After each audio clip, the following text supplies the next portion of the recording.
Hi, this is Paul from Quick and Mobile, and we are here with the Wheelator hybrid motorized walking device slash wheelchair. That's right, I can make this very easily from a rollator to a wheelchair. I can flip some footrests around and drive it as a fully automatic wheelchair because I do have two 250 watt motors.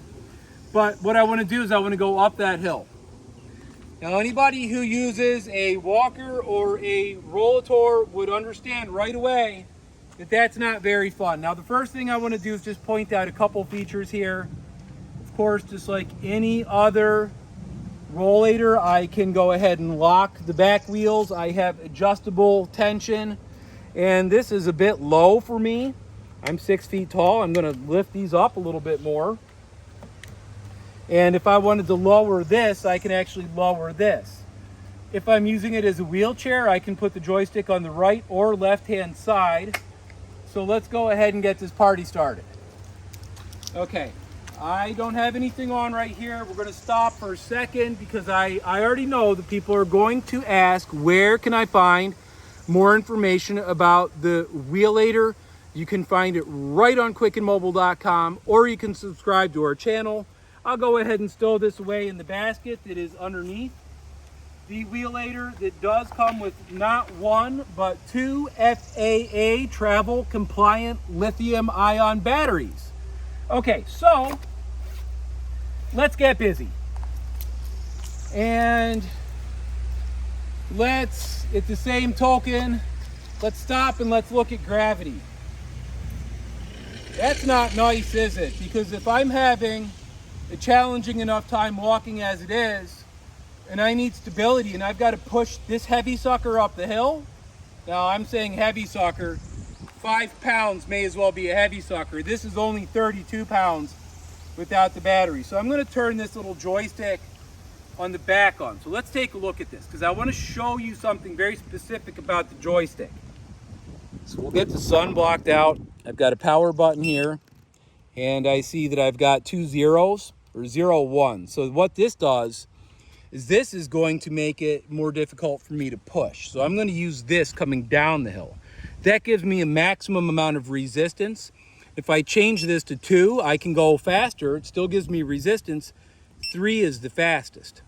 Now here's the magic. C1, C2, and C3. And if I press that button, I can actually put this in reverse. But if I press this button, the thumb button, look what happens.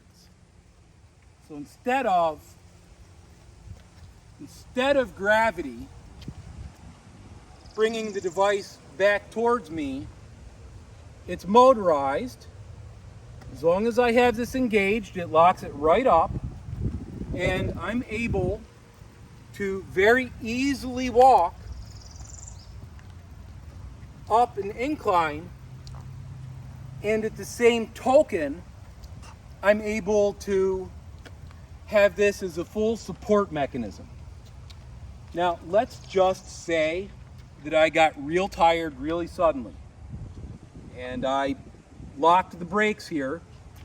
I can sit down and I can take a break as long as I want to take a break, just like any other rollator would allow you to do. So that's locked. I can take the break, and I can actually look at a beautiful lake in the background while I'm sitting, while I'm resting.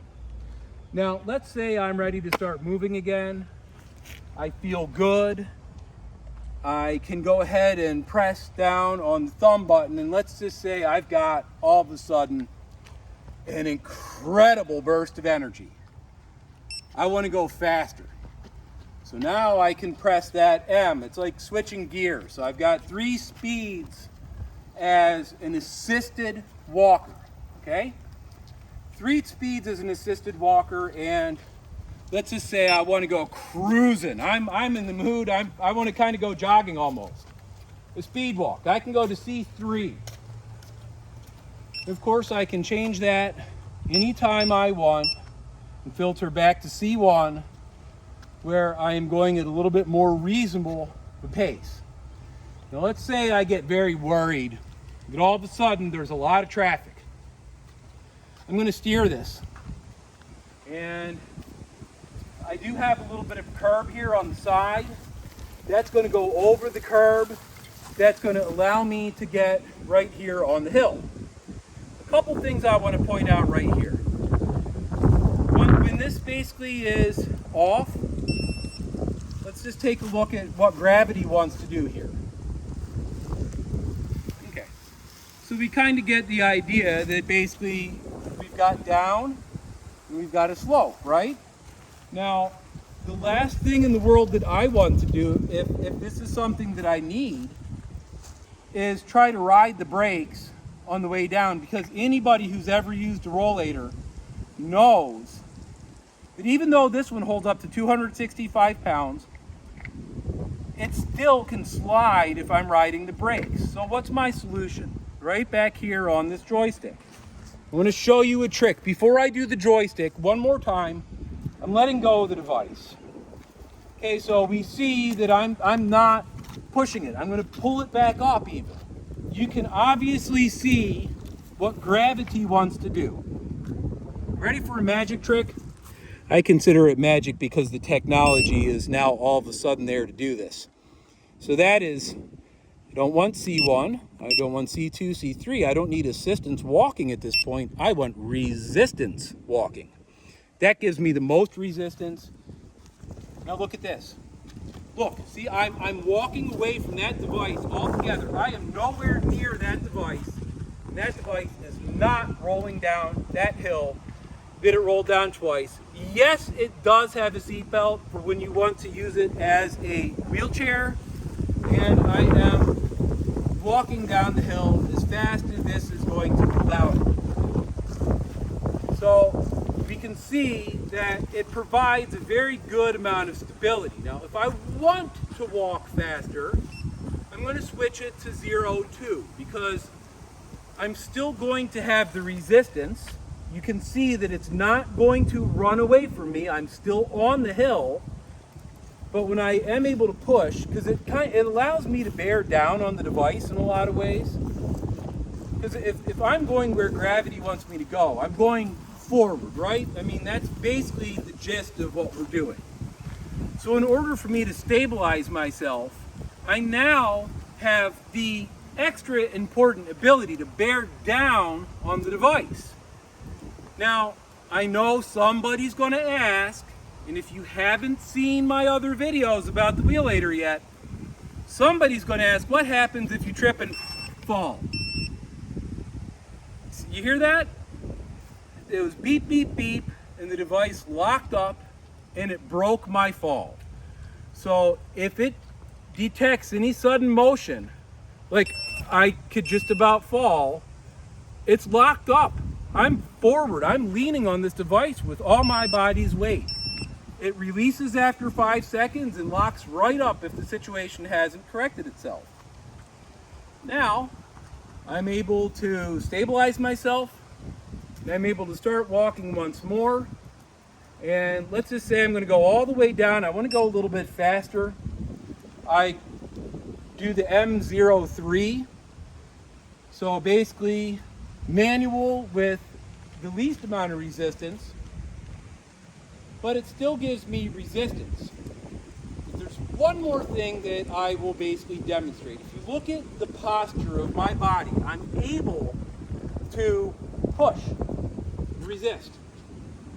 And the device, you can see, stops.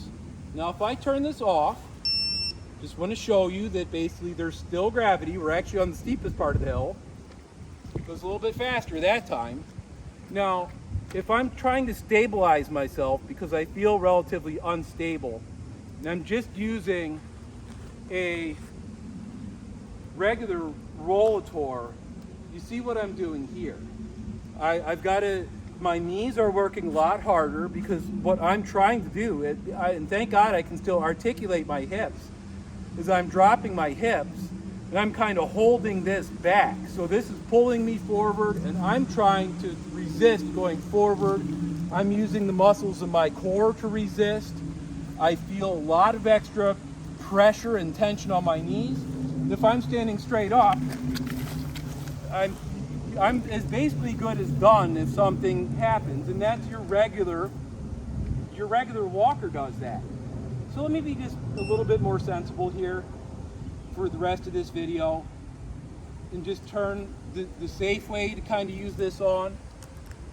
I mean, even if this was 1 pound, but gave me 0 resistance, that is a device that I have to hold up when I need stability myself. I have to stabilize the device and use the biomechanics, all the muscles in my body, to stabilize that device, rather than the actual device offering the assistance. Now, I will turn this off, and I will turn this around to demonstrate one of the other wonderful features of this device. So I'm going to put the handlebars down. Now, you could have somebody actually in here, and if you are a caregiver or you have a situation where there's a device like this that an attendant would be controlling, you don't need to buy anything additional. It's already set up to work as an attendant controlled wheelchair. So the person can be sitting here and I can be driving it for them with the back joystick. I'll turn it on and we will go ahead and make this C1. And of course, well, it would help if I took the brakes off. And there we go. So I'll actually get in the chair here for a moment. Flip up this other armrest. And we can see, even with the camera in one hand, it's almost effortless to drive the chair. Now let's say that I want to stop and I wait a second. I want to take this into my own hands. I want to be the one driving. Can very easily do that too. So I just showed you with the Wheelator, and of course I can basically go in just about any direction with this Wheelator. I showed you that I have used it to go up a hill. I've used it to go down a hill. And I have turned it into a wheelchair that has been an independent electric wheelchair, motorized wheelchair, and one that an attendant can drive and use. And I'm not on even road right now either, and I don't have any issue. So before we end the video and conclude this video, I've got one question for the viewers. Would you rather have if you had to deal with this right here, small hill, would you rather have a Wheelator that has 0 assistive technology, no motors, no batteries, no anti-fall prevention, no incline assistance, no decline assistance, and would you rather deal with that, or would you rather have a Wheelator? Personally, well, I think it's a no-brain decision. I would rather have the Wheelator just because I don't have to put my body in harm's way to try to stabilize the device to do what the device needs to do, which is get me mobile. Thank you so much for watching, and I do encourage you to subscribe and like the video if it spoke to you.